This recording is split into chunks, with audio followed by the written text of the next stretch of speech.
Hello friends, welcome to you in Vivekanand classes. सबसे पहले आप लोगों को होली की बहुत बहुत शुभकामनाएं। रंग भरा त्यौहार आपके जीवन को रंगीन बनाए, मेरी यही शुभकामना है। आज का जो टॉपिक है वो है कि हम लोग किसी भी टॉपिक को रिवीजन कैसे करें, यानी कि सबसे अच्छा रिवीजन का तरीका क्या होता है। हमारे साथ ये समस्या होती है कि हम जितनी भी बार पढ़ते हैं, पढ़ने के दौरान हम चीज़ें बार बार भूल जाते हैं। अब चूंकि जब आप कंपटीशन के दौरान हैं या आप किसी अन्य परीक्षा की तैयारी कर रहे हैं, बोर्ड परीक्षा की तैयारी कर रहे हैं या आप कंपटीशन में हैं, तो आपका जो सिलेबस है वो सिलेबस बहुत लंबा होता है, काफ़ी बड़ा सिलेबस होता है। होता यह है कि इतने बड़े सिलेबस को जब तक हम एक तरफ से कंप्लीट करते हैं तब तक हम भूलने भी लगते हैं। अगर हम हिस्ट्री पढ़ रहे होते हैं तो जियोग्राफी भूल जाते हैं, जब जियोग्राफी पढ़ते हैं तो मैथ भूल जाते हैं, मैथ पढ़ते हैं तो पॉलिटी भूलने लगते हैं।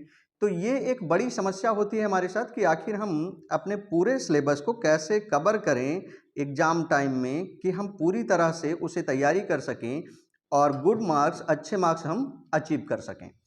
देखो, इसके लिए क्या है कि कोई प्रॉपर तरीका नहीं है। मैं आपको 10 तरीके बताने वाला हूं, 10 पॉइंट मैं आपको बताऊंगा। उन 10 पॉइंट्स पे आपको अमल करना है। अगर आप इन 10 पॉइंट्स को अच्छे से फॉलो कर पाते हैं तो फ्रेंड्स, ये जो 10 पॉइंट होंगे ये आपके पूरे सिलेबस को अच्छे से कवर करेंगे और एग्जाम टाइम में आप पूरे सिलेबस को कवर करके अच्छा मार्क्स गेन कर पाएंगे। ये जो 10 पॉइंट हैं ये मनोवैज्ञानिक रूप से सही हैं, मनोवैज्ञानिक रूप से सही हैं। इनको आप एक बार फॉलो करेंगे और अगर आप चाहेंगे तो इन पॉइंट्स को आप नोट करके कहीं पर रख लें। अगर आप वाकई में सीरियस कैंडिडेट हैं और आप चाहते हैं कि आपके साथ ये समस्या दूर हो जाए रिवीजन करने की, तो आप इन 10 पॉइंट्स को फॉलो करें। आइए देखते हैं कि पहला पॉइंट क्या है। एक एक पॉइंट पे हम चर्चा करेंगे और उसके फायदे के बारे में आपसे बताएंगे कि अगर आप ऐसा करेंगे तो क्या बदलाव होगा। तो देखिए, पहला पॉइंट है कि सबसे पहले क्या होनी चाहिए कि जब आप तैयारी के मोड में हैं, आपको रिवीजन करना है, तो उस दौरान आपकी जो बुक होनी चाहिए वो पतली होनी चाहिए। और नोट्स, या आप किताब से पढ़ रहे हैं या आप नोट्स से पढ़ रहे हैं, तो वो सबसे पहले पतली होनी चाहिए। कोशिश करिए कि वो पतली हो। इसके पीछे कारण क्या है? दरअसल पतली बुक जब हम देखते हैं तो मनोविज्ञान कहता है कि वो उबाऊ नहीं होता, वो जो है उबाऊ नहीं होता, वो हमारा पढ़ने को मन करेगा। अगर हम पहली ही बार में बहुत मोटी बुक देख लेते हैं, 500 पेज की किताब लेके बैठते हैं, तो हमें एक उबाऊ लगेगा कि हम इसमें से कितना तैयार कर पाएंगे। 1 महीने का समय बचा है और 1 महीने में इतनी 500 पेज की बुक हम कैसे तैयार कर पाएंगे, अर्थात नहीं कर पाएंगे, और फिर हमारा पढ़ने का भी मन नहीं करेगा। तो सबसे पहला पॉइंट यही है कि जो हम एग्जाम टाइम में प्रिपरेशन के लिए नोट्स बना रहे हैं वो हमारा नोट्स पतला होना चाहिए, या जिस किताब को हम चयन कर रहे हैं वो किताब हमारी कैसी होनी चाहिए? पतली होनी चाहिए। अब बात आती है कि पतली होनी चाहिए तो लगभग कितनी? लगभग फ्रेंड्स 150 पेज से ज़्यादा ना हो। जिस किताब का या नोट्स का आप सिलेक्शन कर रहे हैं वो 150 पेज से ज़्यादा नहीं होनी चाहिए। मेरा जो यहाँ पे आपको बताने का तरीका है वह तरीका यह है कि आप 1 मंथ पहले, 1 महीने पहले तैयारी करेंगे। अगर आप मेरे बताए हुए तरीके से 1 महीने पहले तैयारी शुरू करते हैं तो आपकी तैयारी ठीक ठाक हो जाएगी, रिवीजन अच्छा हो जाएगा। तो सबसे पहले क्या करना है कि आपको 150 पेज से ज़्यादा का नोट्स नहीं लेना है या बुक्स नहीं लेनी है। कोशिश करनी है कि वो पतला हो। इससे प्रभाव क्या पड़ेगा कि पतले नोट्स देखने से एक तो हमारे अंदर उत्साह रहता है, आत्मविश्वास रहता है कि पतला नोट्स है, हम इसे खत्म कर पाएंगे। दूसरी बात यह है कि पतले नोट्स जल्दी खत्म होंगे और फिर हम उन्हें दोबारा तिबारा भी रिवीजन करने का मौका मिल पाएगा। तो सबसे पहले आप अपने नोट्स का चयन करिए कि आपके पास जो नोट्स है वो पतला हो, मैक्सिमम 150 पेज से ज़्यादा ना हो। 130 140 पेज का अगर नोट्स है आपका तो बहुत अच्छी बात है। फ्रेंड्स, सेकेंड पॉइंट है कि आपके पास में किताबें भी कम हो। 150 पेज या 120 पेज का जो आपका नोट्स है या बुक है उनकी संख्या भी कम होनी चाहिए। ऐसा नहीं है कि आप बहुत ज़्यादा किताबें रख ले रहे हैं 150 पेज की। मैक्सिमम जो आप रिवीजन के लिए बनाइए वो 5 बुक। आप ये डिसाइड करिए कि मेरी परीक्षा को 1 महीना बचा है, इस 1 महीना में ये 5 बुक या 5 नोट्स मुझे ख़त्म करना है और कोई भी नोट्स ऐसा ना हो जो 150 पेज से ज़्यादा हो। तो मेरे बताए हुए तरीके से आप 150 पेज के 5 किताबें या 5 नोट्स 1 महीना पहले अगर आप पढ़ना शुरू करते हैं तो अच्छे से आपके खत्म हो जाएंगे। वो कैसे खत्म हो जाएंगे वो आगे हम लोग एक एक पॉइंट में डिस्कस करते हैं। तो दूसरा पॉइंट ये है कि आप किताबों की संख्या या नोट्स की संख्या 5 रखिए, 5 किताबें ले लीजिए और किसी में भी 150 पेज से ज़्यादा ना हो। अगर आप इन दोनों को फॉलो करते हैं तो आप तीसरे पॉइंट को देखिए। तीसरा पॉइंट है कि भाई बहुत ज़्यादा नहीं पढ़ना है आपको। क्या करना है कि भाई बहुत ज़्यादा नहीं पढ़ना है, कम समय तक पढ़ना है। हाँ, ये आपको थोड़ा सा उटपटांग लग सकता है कि सर सब लोग कहते हैं कि ज़्यादा से ज़्यादा आप समय पढ़ो, ज़्यादा से ज़्यादा रिवीजन करो। नहीं, मैं ऐसा नहीं कह रहा, मैं कह रहा हूँ कि आपको कम समय पढ़ना है। कम समय, कम से कम 6 घंटे आपको पढ़ना है, ज़्यादा से ज़्यादा बस। जब आपके परीक्षा को 1 महीना बचा हो तो आप केवल 6 घंटे प्रतिदिन पढ़ेंगे, इससे ज़्यादा आप मत पढ़िए। कारण क्या है? क्योंकि जब आप मिनिमम 6 घंटे ही पढ़ते हैं तो हर समय आप फ्रेश रहेंगे। तो जितनी बार आप फ्रेश रहेंगे वो आपके माइंड में जल्दी सेव होगा, ज़्यादा से ज़्यादा सेव होगा। अब मैं आपसे कह दूं कि 1 महीना पहले आप 15 घंटे पढ़ना शुरू कर दीजिए, तो 15 घंटे आप बैठे तो रहेंगे लेकिन आप पढ़ नहीं पाएंगे। देखिए, कुछ लोग हैं कि 24 घंटे में से 20 घंटे 18 घंटे पढ़ते रहते हैं, वे सफल नहीं होते हैं। कुछ लोग हैं, आप अपने आसपास में देखते होंगे, जो 4-5 घंटे ही पढ़ते थे और वे सफल हो गए। तो उनके पीछे एक सटीक स्ट्रेटजी होती है कि आखिर उन्होंने अपनी प्लानिंग कैसे सेट कर रखी है। तो आप भी क्या करेंगे फ्रेंड्स कि 6 घंटे आपको पढ़ना है 24 घंटे में से बस। एग्जाम के 1 महीने पहले केवल 6 घंटे आप पढ़ेंगे। किताबें सेलेक्ट कर लेंगे, कम से कम 5 नोट्स या किताबें जो आपके पास हैं वो कोई भी 150 पेज से ज़्यादा की ना हो। तो तीसरे पॉइंट में आप टाइम टेबल बनाएंगे कि आपको केवल 6 घंटे पढ़ना है। एक दिन में 6 घंटे आप पढ़ेंगे, किताबें सेलेक्ट करेंगे, नोट्स सेलेक्ट करेंगे, उनके पेज सेलेक्ट करके रखेंगे। अब आगे चौथे पॉइंट में आप देखेंगे कि इससे होगा क्या जब आपके पास कम किताबें होंगी। तो दूसरी बात यह है कि फ्रेंड्स कि थोड़ी थोड़ी देर में आपको उठ जाना है। यानी जब आप बैठेंगे पढ़ने तो एक ही साथ में ऐसा नहीं है कि आप 6 घंटे 5 घंटे 4 घंटे पढ़ डालेंगे, बिल्कुल नहीं पढ़ेंगे। आपको करना क्या है कि थोड़ी थोड़ी देर में उठते रहिए। ये मैं बता रहा हूँ आपको, रिवीजन करने का सबसे बेहतरीन तरीका है जो 1 महीना पहले आपको करना चाहिए।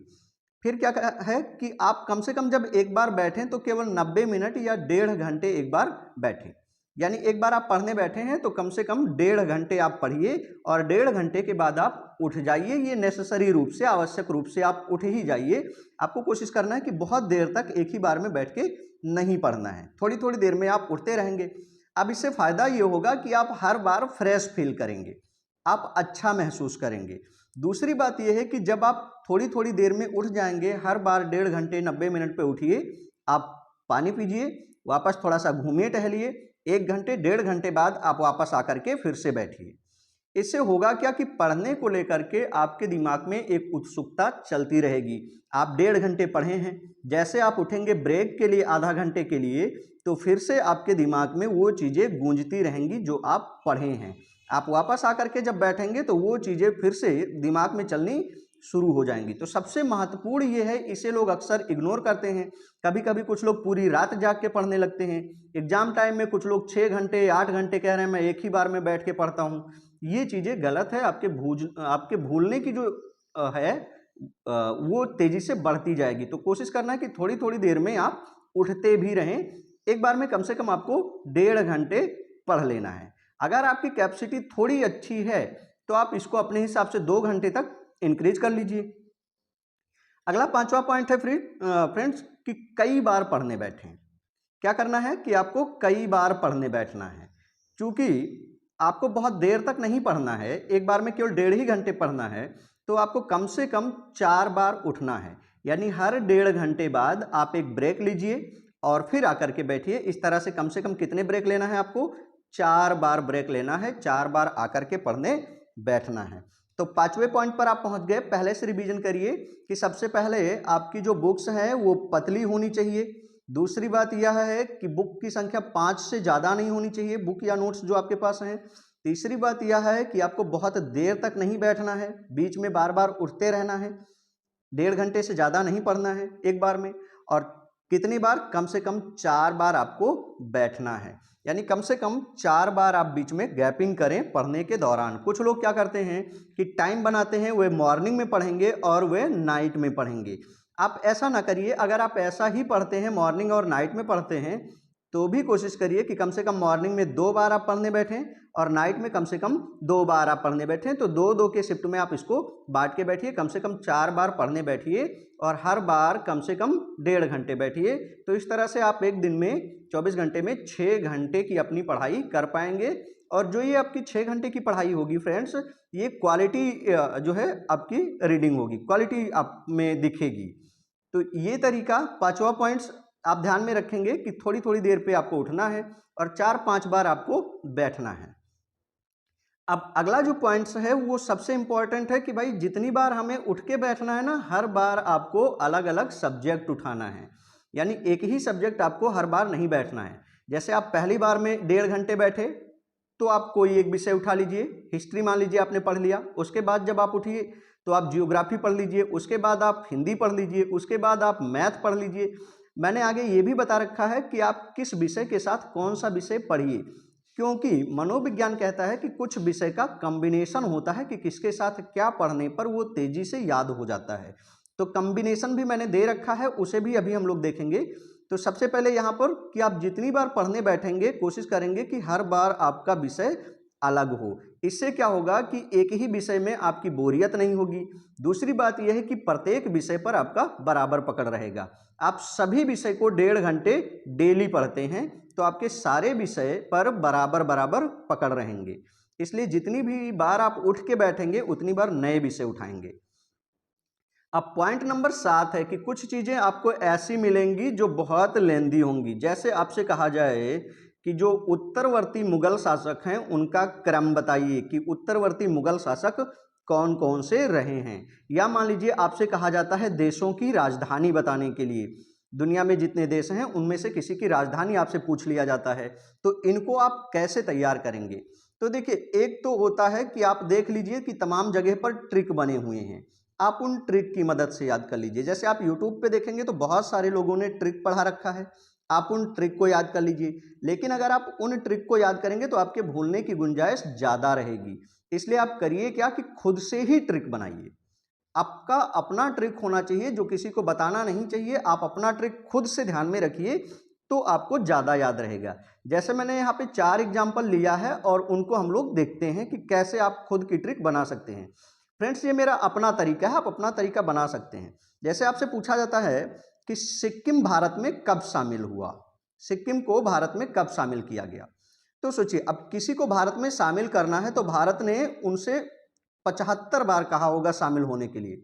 भारत ने सिक्किम से 75 बार कहा होगा शामिल होने के लिए, तब वो जाकर के शामिल हो गए। तो उनसे 75 बार कहा तो सन हो गया 1975। ये बहुत अच्छा ट्रिक नहीं है, लेकिन चूंकि आपको अपना ट्रिक अपने हिसाब से जो है बना लेना है। अब जब भी बात आएगी कि सिक्किम भारत में कब शामिल हुआ तो आपको याद करना है कि उनसे 75 बार कहा था शामिल होने के लिए, तो 1975 हो जाएगा। आगे देखिए, अब देखिए यहाँ पे हमने लिया है एक राजधानी से ट्रिक। मान लीजिए पूछा जाता है कि अंगोला की राजधानी क्या है, तो अंगोला की राजधानी क्या है, लुआंडा है। ये तो ठीक है। अब इसमें आपको सोचना है, अंगोला की राजधानी लुआंडा है, इसमें आपको अपना ट्रिक निकालना है। तो देखिए, अंगोला में शब्द आता है गोला या गोल, और लुआंडा में शब्द आता है अंडा। तो अंडा कैसा होता है, गोल होता है। अंडा कैसा होता है, गोल होता है। तो जब भी आपसे पूछा जाए कि अंगोला की राजधानी क्या है, तो अंगोला में शब्द आपको याद आएगा गोला, गोल है। अब गोल क्या है, अंडा, तो आपको तत्काल याद आ जाएगा कि भाई इसकी राजधानी क्या है, लुआंडा है। या मान लीजिए याद नहीं आ रहा है तो आप विकल्प में ढूंढने की कोशिश करेंगे तो भी आपको लगभग नजर आ जाएगा। जैसे यहाँ लिखा होगा गोला, तो आप विकल्प में ढूंढेंगे कि भाई लुआंडा में अंडा आता है तो अंडा गोल होगा। इस तरह से आप अपना ट्रिक अगर लगाएंगे तो आप प्रश्न को अच्छे से याद कर पाएंगे। आप कोई और ट्रिक बना सकते हैं, या किसी यूट्यूबर का अगर ट्रिक आपको अच्छा लग रहा है तो आप वहां से भी इसको पढ़ सकते हैं। लेकिन जब आपकी ट्रिक खुद की होती है और एक बार 2 बार आप उसको अप्लाई कर लेंगे तो फिर वो आपको हमेशा के लिए याद हो जाएगा। जैसे अगला है कि मान लीजिए पूछ लेता है कि औरंगजेब का मकबरा कहाँ है। तो देखिए भाई, औरंगजेब क्या शब्द है, जेब, जेब शब्द है ना। अब जेब में लोग क्या रखते हैं, दौलत रखते हैं, रुपया पैसा रखते हैं, दौलत रखते हैं। तो औरंगजेब का मकबरा कहाँ होगा, दौलताबाद होगा। औरंगजेब के पास जेब है और जेब में क्या रखा जाएगा, दौलत, तो औरंगजेब का मकबरा कहाँ होगा, दौलताबाद होगा। तो इस तरह से आप इन चीज़ों का एक ट्रिक बना सकते हैं, सेल्फ ट्रिक बनाएंगे, वो आपको ज़्यादा दिनों तक याद रहेगा। तो कोशिश करिए कि ऐसे चीज़ों की अपनी ट्रिक हो। पॉइंट नंबर 9 है फ्रेंड्स कि निश्चित पेज पढ़ें, यानी ये भी डिफाइन कर लीजिए कि आपको एक दिन में कितना पेज पढ़ना है। पहले आप तय कर लीजिए, उससे ज़्यादा नहीं, उससे कम नहीं, और कम से कम कितना, 10 पेज पढ़ना है एक विषय का। अब यहाँ फिर बड़ी बात आ गई कि आपने 4 बार उठना था और हर बार में एक नया विषय लेना था 1.5 घंटे का। तो एक नया विषय जब आप लेंगे, 1.5 घंटे पढ़ेंगे, तो उस 1.5 घंटे में आपको कितने पेज पढ़ना है, 10 पेज पढ़ना है। तो 1.5 घंटे में 10 पेज आराम से पढ़ा भी जा सकता है, आप इसको कवर करेंगे। तो आप तय कर लीजिए कि मैं हिस्ट्री पढ़ रहा हूं तो कम से कम 10 पेज पढ़ूंगा, अगर जियोग्राफी पढ़ रहा हूं तो कम से कम 10 पेज पढ़ूंगा, और उस पर दृढ़ रहिए, यानी कि कम से कम आप कोशिश करिए कि उतना पेज जरूर पढ़िए जितना आपने तय कर रखा है। पॉइंट नंबर 10 है कि अब देखिए सब्जेक्ट कॉम्बिनेशन, ये सबसे महत्वपूर्ण है। 10वां पॉइंट जो है वो सबसे महत्वपूर्ण है कि सर किस विषय के साथ में क्या पढ़ा जाए। ये काफ़ी बड़ी भूमिका निभाता है कि किस विषय के साथ में क्या पढ़ा जाए। कुछ लोग मैथ पढ़ते हैं, मैथ के बाद इतिहास उठाते हैं, भूगोल उठाते हैं, ये विषय कॉम्बिनेशन नहीं है। जो ये 10 पॉइंट मैं आपको बता रहा हूँ, ये साइकोलॉजी पे आधारित है। साइकोलॉजी इन चीज़ों को बताता है कि किसके बाद हम क्या करेंगे तो वो हमें ज़्यादा दिनों तक याद रह जाता है। तो सब्जेक्ट कॉम्बिनेशन में हमें मैथ जो है वो हिस्ट्री के बाद में पढ़नी चाहिए, या मैथ अगर हमने पढ़ लिया है तो फिर बाद में हिंदी पढ़नी चाहिए। मान लीजिए आपको 2 विषय पढ़ना है, तो सबसे पहले आप इतिहास पढ़ लीजिए और इतिहास के बाद में आपको मैथ पढ़ना चाहिए। इतिहास के बाद अगर आप मैथ पढ़ते हैं तो फिर वो विषय आपको ज़्यादा अच्छा तैयार रहेगा। एक तो आपको बोरियत नहीं होगा, इतिहास में अभी आपने सन याद किया है, उसके बाद आप मैथ लगाएंगे, फ्रेश हो जाएंगे। अगर आपने मैथ पढ़ लिया है तो मैथ के बाद आप हिंदी पढ़िए। इससे होगा क्या कि मैथ के जो अभी आपने कैलकुलेशन किया है, ज़्यादा ब्रेन का यूज किया है, मेहनत किया है, अब आप हिंदी पढ़ेंगे तो आपको आसानी लगेगी। तो मैथ के बाद जब हम हिंदी पढ़ते हैं तो वो हमें आसान होता है। या आपने हिंदी पढ़ लिया है तो हिंदी के बाद में आपको कोशिश करनी चाहिए कि जियोग्राफी पढ़नी चाहिए। हिंदी के बाद अगर आप भूगोल पढ़ते हैं तो ये कॉम्बिनेशन ज़्यादा अच्छा होता है साइकोलॉजी के अनुसार।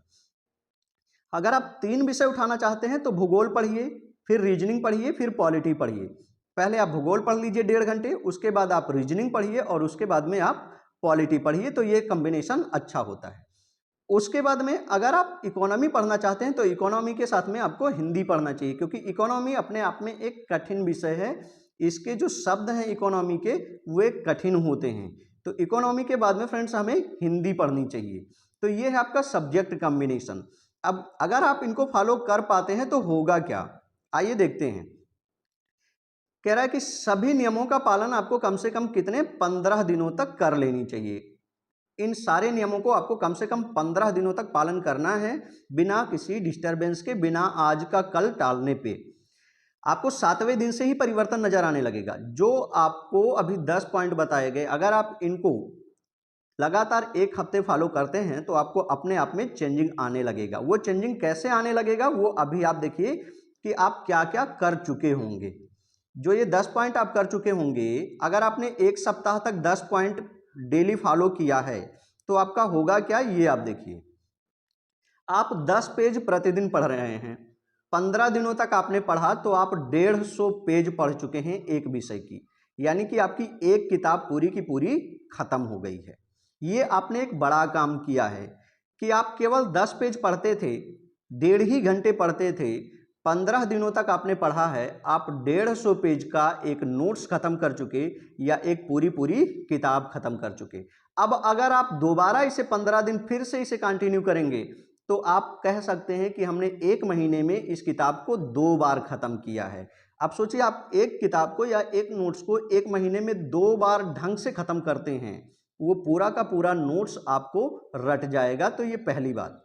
दूसरी बात, चूंकि आप 4 अलग अलग विषय की किताब पढ़ते थे, 4 बार आप उठते थे 1.5 घंटे पढ़ने के लिए, तो 4 अलग अलग विषय आप पढ़ते थे, यानी कि आप 15 दिनों में 4 किताबें खत्म कर चुके हैं अलग अलग सब्जेक्ट की, 150 पेज की। तो 150 पेज की 4 किताबें आपने 15 दिनों में खत्म कर ली है। अब अगर आप 1 महीने तक यही करते हैं तो आप 2 बार पूरा किताब अच्छे से ख़त्म कर चुके होंगे। आप सोचिए फ्रेंड्स कि अगर आप 1 महीने पहले रिवीजन करना शुरू करते हैं और इस 10 पॉइंट्स की मदद से आप अपना रिवीजन स्टार्ट करते हैं, तो आप होगा क्या कि 1 महीने में आप 2 बार अपना पूरा विषय ढंग से पढ़ पाएंगे, ख़त्म कर चुके होंगे। तो इस तरह से इन पॉइंट को अगर आप अप्लाई करते हैं, इन बातों को अगर आप फॉलो करते हैं, तो निश्चित रूप से आपको अपने परीक्षा से डरने की कोई ज़रूरत नहीं है।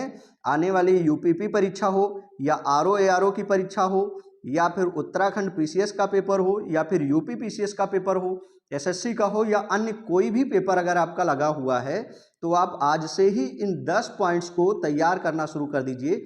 पूरा उम्मीद है कि आपका पेपर एक अच्छा पेपर बनेगा, आप कॉन्फिडेंस के साथ जा पाएंगे, आप कह पाएंगे कि मैंने 1 महीने पहले तैयारी शुरू किया है और बहुत अच्छे से 2-2 बार मैंने सारी किताबें ख़त्म कर रखी है।